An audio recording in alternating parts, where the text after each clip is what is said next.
Salut mon œuf, j'espère que tu vas bien. Aujourd'hui, c'est en spec biceps deltoïde antérieur, tu vois.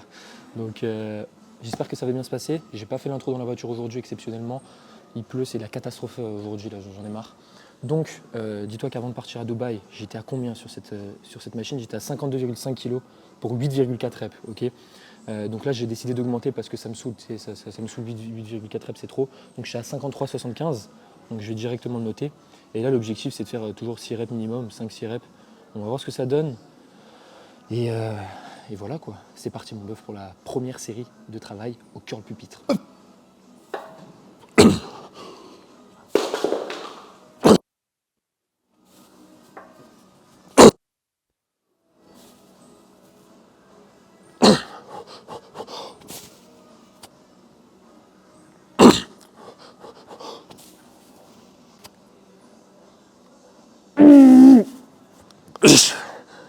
Bon, on a 6 répétitions. Honnêtement, je suis très satisfait. J'ai rajouté 1,75 de plus. Je perds 2 reps, mais je gagne en charge. Donc c'est le principal. Donc on se retrouve directement pour la prochaine série de travail. La dernière fois, j'étais à 52,5 kg pour 6 répétitions. Et là, l'objectif, c'est de faire soit égaliser ou soit d'en faire une de plus. Je pense une de plus, ça va être compliqué, mais bon. On va voir ce que je peux faire. C'est parti mon bœuf.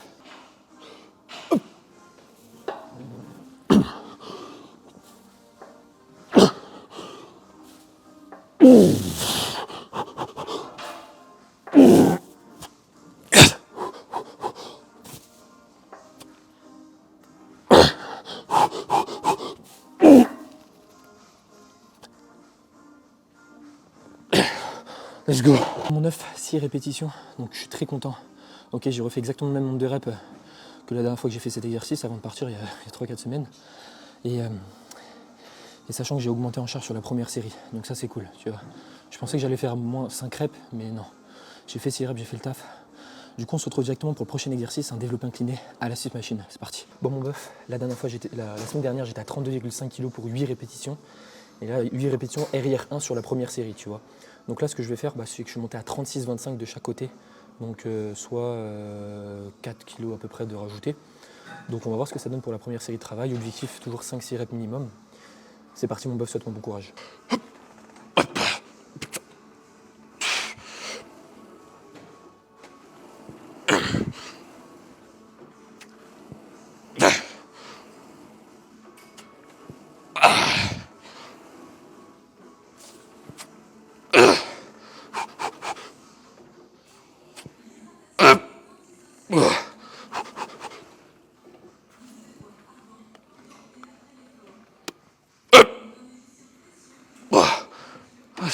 Tu vois, quand je fais des séries comme ça, je peux te dire que tu fais pas 4 séries par exo. C'est impossible. Honnêtement, je me sens pas de le faire. C'est impossible. Tu vois, ça me défonce tout. Je suis explosé là. Limite, je peux rentrer chez moi. Attends, j'ai fait 6 reps là. Donc voilà, nickel. Je vais faire le petit truc pour la vidéo YouTube.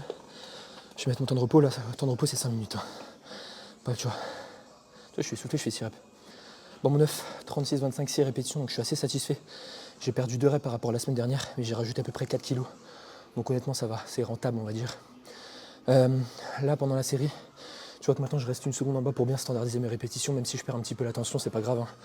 Le but, c'est sa standardisation, c'est d'être proche de l'échec. Comme tu as pu le constater, j'avais pas une rep de plus. Et voilà, moi, c'est ce que je vise à chaque fois, c'est parce que je kiffe mes séances. Tu vois, je suis essoufflé, je fais 6 reps. What the fuck, mon bœuf. Donc là, le pronostic pour la prochaine série, je suis à 36-25 pour 6 reps. Je pense que je vais redescendre à 35 kilos. Ok, je vais enlever 1,25 de chaque. Et je vais viser aussi 5-6 reps. Ok. Là, sur ce genre d'exercice, j'aime bien atteindre la fourchette de répétition 4-5 minimum, tu vois. Je kiffe ça, donc c'est le principal. Bref, on se retrouve directement pour la deuxième série de travail. C'est parti, mon bœuf.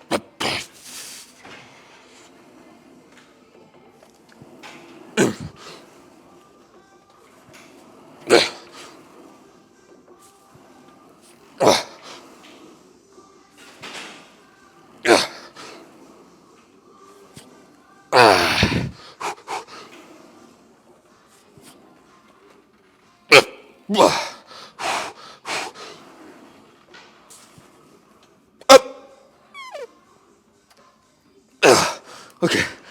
Bon, mon stuff incroyable, 7 répétitions. Franchement, j'ai fait une rep de moins que par rapport à la semaine dernière, mais j'ai 2,5 kg de plus. Donc vraiment, je suis très très content, très satisfait de de cette série, de cet exercice, parce que cet exercice, ça fait pas longtemps que je le fais, ça fait depuis que j'ai recommencé le nouveau programme. Donc voilà, bref. En troisième exercice, c'est quoi? Un pec fly, ok. Pec fly, élévation frontale et c'est terminé, je rentre chez moi. Donc ça c'est cool quand ce genre de séance est court comme ça. Ça évite que je reste 1 heure, 2 heures à la salle là. Et voilà mon bœuf. Donc let's go pour l'avant-dernier exercice de la séance. C'est parti. Pour mon bœuf, c'est parti pec fly. Alors j'ai fait ma petite montée en gamme. Donc la semaine dernière j'étais à 30 kg pour 8,5 reps. Et là je suis à 35 kg. Donc 5 kg de plus. On va voir ce que ça donne, ok. J'ai pas grand chose à dire sur cet exercice, mis à part que je mets pas forcément lourd. Tu vois. Encore une fois, moi j'ai toujours été plus fort dans une position très étirée. Ok, donc toujours, par exemple, tu vois, sur la chest press, j'en discutais parce que je suis en live actuellement aussi, mon œuf. Mais j'en discutais avec un œuf aussi. Et il m'a dit, tu mets que 30 kg. Bah ouais, en fait, genre vraiment sur le pec fly, genre je suis vraiment une merguez. Genre c'est un truc de fou. Parce que je n'ai pas été habitué à réaliser cet exercice. Et donc, le plus de force possible que j'ai, c'est dans cette amplitude-là. Mais quand la tension est maximale en position moyenne raccourcie, c'est-à-dire ici, mes pecs ils veulent plus suivre. Ils disent what the fuck, on n'a plus de force, du coup on met 30 kg. Donc voilà. Mais bref, là j'ai pas 30 kg, j'ai 35 kg. J'ai fait 8,5 reps la semaine dernière. L'objectif encore c'est de faire 6-7 reps. Si je refais 8,5 ça serait incroyable, mais je pense pas honnêtement. Hein. On va voir ce que ça donne. Toujours je vais faire en sorte d'éviter de dégrader le mouvement le plus possible, c'est-à-dire d'éviter d'avoir les coudes comme ça en fin de mouvement, même si forcément plus tu t'approches de l'échec, plus ta technique va se dégrader, ok, légèrement. Mais on va faire toujours en sorte de rapprocher les coudes le plus possible parce que c'est le but sur ce genre d'exercice. Quand tu vois les mecs faire ça, mettre super lourd, ça compte pas. Enfin, ça compte pas. C'est débile, tu vas travailler tes biceps, là, t'as aucun raccourcissement. Tu fais ça, ok, et tu fais ça, là, tu sens tout de suite le raccourcissement. Et c'est un exercice à forte tension de contraction, voire moyenne raccourci. Donc, il n'y a pas trop d'intérêt à vouloir faire ça. Oui, tu vas soulever lourd, mais c'est pas le but. Bref, on est parti directement pour la série de travail. Let's go.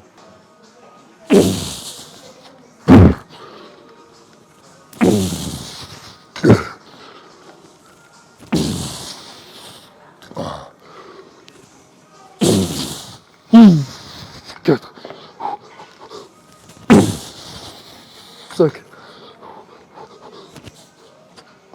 10.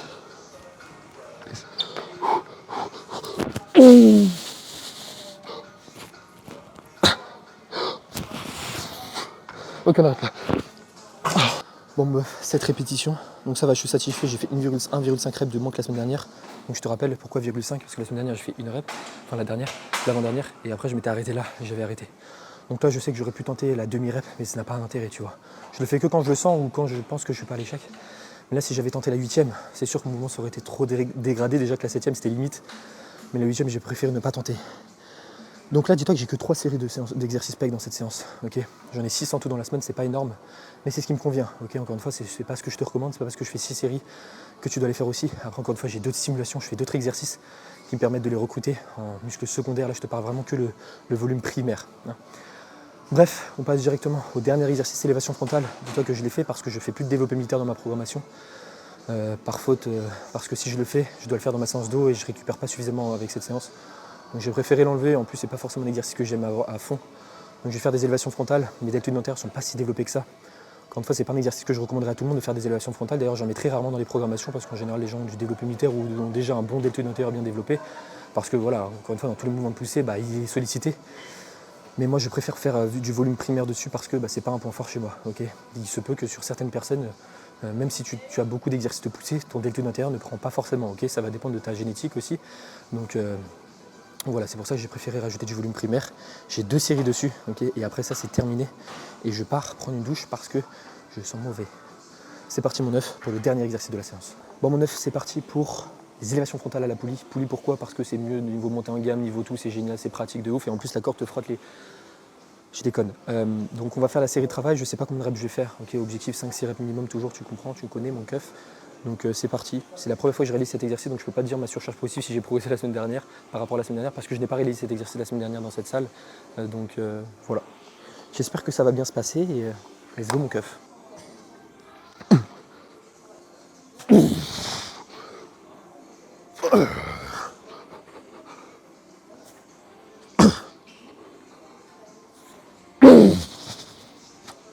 Ok, c'est compliqué là. Okay. Bon, mon stuff 5,5 reps, tu vois que le mouvement a arrêté directement. Pourquoi, à ton avis? Où est selon toi le maximum de tension? Regarde, je vais te faire un petit cours personnalisé rien que pour toi. Alors en gros, le maximum de tension sur cet exercice va être quand le câble va former un angle de 90 degrés avec tes bras. Okay, c'est-à-dire qu'en haut, tu vois que là tout est aligné. Donc là, j'aurai le moins de tension. En bas, aussi, c'est quasiment aligné, tu vois que le câble est complètement aligné avec mes bras. Donc le plus de tension sera ici. Et devine quoi? Quand ça a arrêté le mouvement, quand j'étais à l'échec, bah, il s'est arrêté ici. Parce que c'est là où j'avais plus de tension et je ne peux pas avoir un grain du futur. Ok, donc c'est pour ça que ça a arrêté d'un coup, genre je pouvais rien faire, tu vois, j'allais me chier dessus. Fallait que je me fasse chier, fallait que je me fasse caca dessus. Bref, du coup, je vais baisser la charge. Hein. J'étais à 17,5, j'ai fait 5,5 reps. Là, on passe directement à 15 kg. Et l'objectif, toujours à peu près le même nombre de répétitions. C'est parti, mon œuf.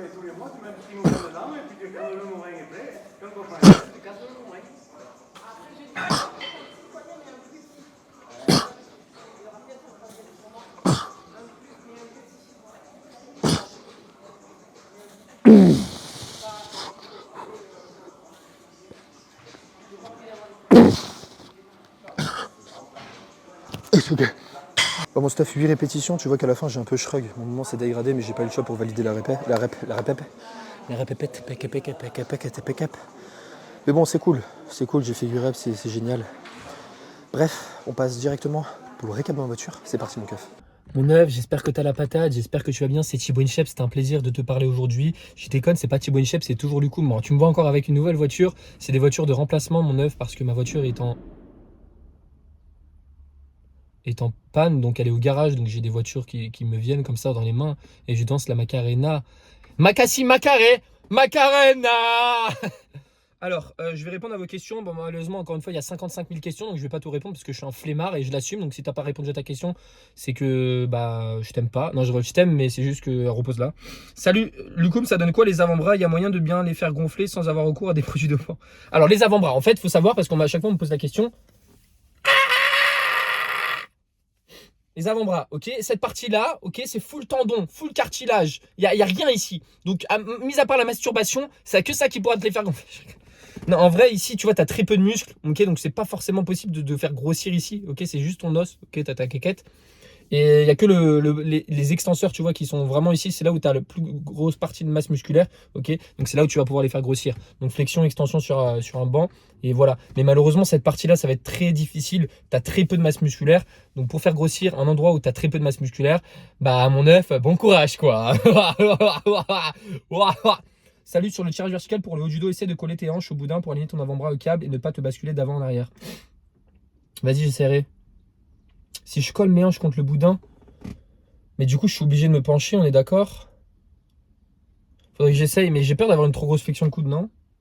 Faut que j'essaye, vas-y, le blanc Lucas. Tu t'appelles Lucas, tu t'appelles comme moi, mon keuf. Salut, mon Lucum. Ah, mon Lucum, j'avais une question. Et que pour un recrutement optimal des pecs, est-ce que sur le bench à la 6 machine, c'est mieux de prendre une prise le plus large possible ou non? Non. Plus tu prends une prise large, moins t'as d'amplitude pour le mouvement. C'est pour ça que tu vois les power, ils ont une prise comme ça. Parce qu'ils ont moins d'amplitude, ils peuvent produire plus de force. Mais pourquoi tu prendrais, ça serait plus optimal pour les pecs? Prends une prise qui te correspond, ok? Prends pas une prise correspond. Si tu t'es comme ça, prise qui te correspond, hein. Flexion coude de ouf. Non, essaie de toujours faire en sorte d'avoir l'avant-bras bien aligné avec la barre, ok? Donc la barre est là bien alignée et d'essayer d'avoir un angle de 90 degrés aussi au niveau du coude. Faut pas que tu te retrouves comme ça en fin de mouvement. Mais ça, c'est que si tu as une prise serrée et même avec une suite machine, c'est impossible à part si tu as des haltères, tu vois. Donc voilà, non, c'est pas plus tu prends l'âge, plus t'es optimal. Mais mon Lucum, t'es le plus beau, mon keuf, je t'aime. T'as une routine à adopter pour les épaules. Mes épaules craquent à chaque fois que je fais des rotations à forte amplitude. C'est pas spécialement douloureux, mais je te demande en prévision d'une blessure. Bisous, mon œuf. Non, j'ai pas de routine. Tu peux faire la coiffe de rotateur si tu veux. Moi, tu vois, pour mon échauffement, à chaque fois, pour tous les sens du corps, je fais des élévations frontales à la poulie en unilatérale, des élévations latérales à la poulie en unilatérale. Je fais une série 10 reps et une autre série de l'autre côté, tu vois, de l'autre côté de l'autre bras. Et après, je refais l'autre bras et voilà, c'est terminé. Tu peux faire ça si tu veux, si ça peut t'aider. Mais en soi, je vois pas forcément d'exercice. Voilà. Les dorsaux du futur, ma peuf. J'ai une question par rapport, merci mon keuf. J'ai une question par rapport à ma presse horizontale. En fait, pour commencer le mouvement, je dois me lever pour soulever la charge parce que si je reste normal, je mets moins de charge et du coup, et surtout, ça reste interminable. Les séries restent interminables. Du coup, ma question, c'est est-ce que c'est pas dangereux pour mon bas du dos de me lever pour lever la charge, sachant que je me replace après l'avoir levé des os du pavé? Bah, je dirais que. C'est-à-dire que tu te lèves, donc ça veut dire que ton bas du dos est comme as dès que tu commences. Honnêtement, mais pourquoi tu fais de la presse horizontale, mon œuf? Fais pas de la presse horizontale, tu fais ça pour les quads. C'est éclaté au sol. Éclaté au sol. Tu pourrais peut-être le faire en unilatéral, ça pourrait changer le truc, mais l'amplitude n'est pas folle. Donc fais de la presse à 45 degrés, soit un 9 normal. En plus, c'est ton pseudo, c'est un 9. J'ai même pas vu mon cave. À chaque fois, je te vois, t'es là. Mais ouais, donc selon moi, arrête cet exercice de mort là, parce que tôt ou tard, tu vas voir que si tu commences ton mouvement avec une méga flexion lombaire, t'es comme ça, t'as une méga rétroversion. Même si tu vas progressive, je sais pas si ça va supporter, tu vois. Après, si, tu sais, le mec se contredit, oui, mais à partir du moment où tu vas progressivement, il n'y a pas de problème. Oui, ok, mais là, tu fais même pas de rep, il n'y a rien, c'est juste la première rep. Donc, je pense que tu devrais changer de mouvement. Honnêtement, si ça te fait commencer plus léger et tu dois faire 50 reps, mon œuf, je pense que tu fais ça pour les quads. C'est vraiment le truc. Vite, ta question nutrition, j'en ai absolument aucune idée de ton équilibre acido-basique, là, la balance acido-basique. Je sais pas, je m'en fous, tu vois, j'en ai rien à faire. Je suis désolé, hein, tu vas m'insulter, mais voilà. Genre, je m'en fous pas de toi, moi je t'aime. Mais c'est juste l'équilibre la balance acido-basique. Je connais pas la réponse à ta question. Je peux m'entraîner 5 fois par semaine, je fais jour un pec, delta moyen. Ah oui, ça c'est une question Attends, t'as 2 gemmes, ça veut dire qu'il faut vraiment que je réponde à ta question. Je m'entraîne 5 fois par semaine, je fais jour 1 pec, deltoïde moyen biceps, jour 2 leg, puis jour 3 arrière d'épaule, dos triceps. Bah, tu fais comme moi quoi. Il me reste 2 jours d'entraînement dans la semaine. Quelle programmation haut du corps pour les 2 derniers jours c'est optimal? Je peux rajouter un jour de leg. Je peux pas rajouter un jour de leg car j'ai dit série. Ok, donc t'es un flemmard, tu veux faire les jambes 7 fois par semaine. Bah, ce que tu peux faire c'est. Ah ouais, ok. T'as pec, deltoïde moyen biceps. Aïe aïe aïe aïe aïe aïe. Jour de leg, jour 3 caca. En fait, le problème c'est que tu peux pas mettre de séance upper parce que automatiquement tu vas pas suffisamment récupérer entre tes séances parce que tu as haut du corps, jambes, haut du corps, là il te reste 4 jours, ok. Donc là tu as haut du corps, donc là tu es obligé d'avoir un jour de repos, ok. Tu peux retaper ta séance pec que tu as fait ce jour là, donc là tu la retapes. Ensuite ici tu es obligé de taper quoi là? Tu me tapes le cul là.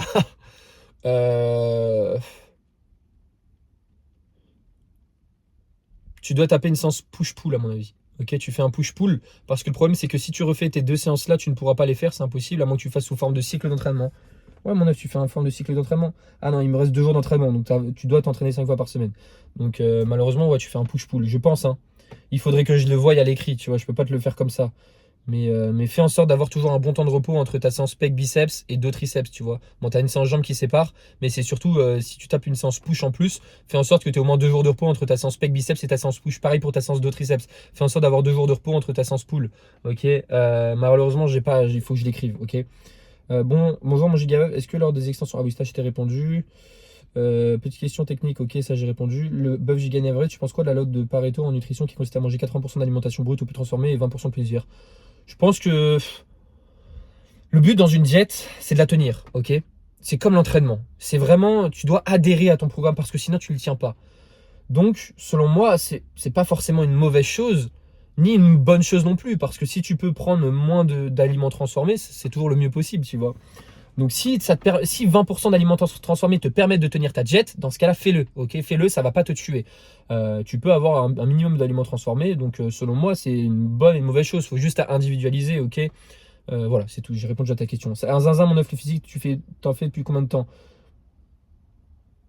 Moi, je peux pas poser, il y a trop de monde, je dois faire dans les shots de Basic Fiot, mais il faut pas dire. J'en fais depuis combien de temps? J'en fais depuis beaucoup de temps, mais dis-toi que j'ai eu plusieurs arrêts. Dis-toi, pendant 2 ans, j'ai eu des arrêts, etc. Donc, c'est plusieurs années que j'en fais, mais ça fait 1 an où j'en fais sans arrêt. Youhou, c'est la fête, la festa. On lance la Macarena ou quoi, mon keuf? Mais sinon, bien évidemment, avant, j'en ai fait. Mais voilà. De toute façon, tu peux regarder sur YouTube. Ça fait 1 an que j'ai commencé les vidéos YouTube. Là, je suis à jour combien? Là, Attends, je vais juste répondre à vos questions. Le Facebook, ok. Faut vraiment que tu apprennes à poser. Donc, je réponds à la question de Facebook. Voilà. Là, on va être à jour 191. Ouais. 191, mon œuf.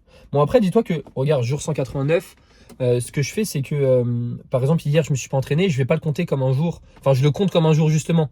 Tu vois ce que je veux dire? C'est pas, je fais une vidéo au jour, ça n'a aucun sens. Faut que ça soit en continu. Donc, c'est pour ça qu'il y a des jours qui sautent des fois, tu comprends? Comme ça me Sulek qui fait. Oui, mais du coup, tu copies Sac Sulek. T'as pas honte ou quoi? Alors, le face pull, selon toi, c'est un exercice polyarticulaire ou pas? T'as 3 secondes. Mais tu sais que l'exercice polyarticulaire d'isolation, ça c'est vraiment un truc de ouf. Parce que oui, c'est un exercice polyarticulaire. Polyarticulaire, plusieurs articulations qui rentrent en jeu. T'as l'articulation du coude qui rentre en jeu. Et t'as l'articulation de l'épaule, tu vois. Si tu faisais un exercice d'isolation, ça serait juste ça. Ok, par exemple, un reverse fly pour travailler ton arrière d'épaule. Mais là, étant donné que tu fais une flexion de coude et tu amènes ton épaule vers l'arrière, bah, ça reste un exercice où plusieurs articulations rentrent en jeu. Mais on s'en fout, pourquoi tu te poses ce genre de questions? Ok, genre, honnêtement, t'as pas besoin de te poser ce genre de questions. On s'en fout de malade. Bon, mon œuf, je te fais plein de petits bisous. On se retrouve demain pour une séance fesses, une séance jambes. Ciao, prends soin de toi. C'était Lucou, mais c'était un plaisir de te parler avec toi. Boum.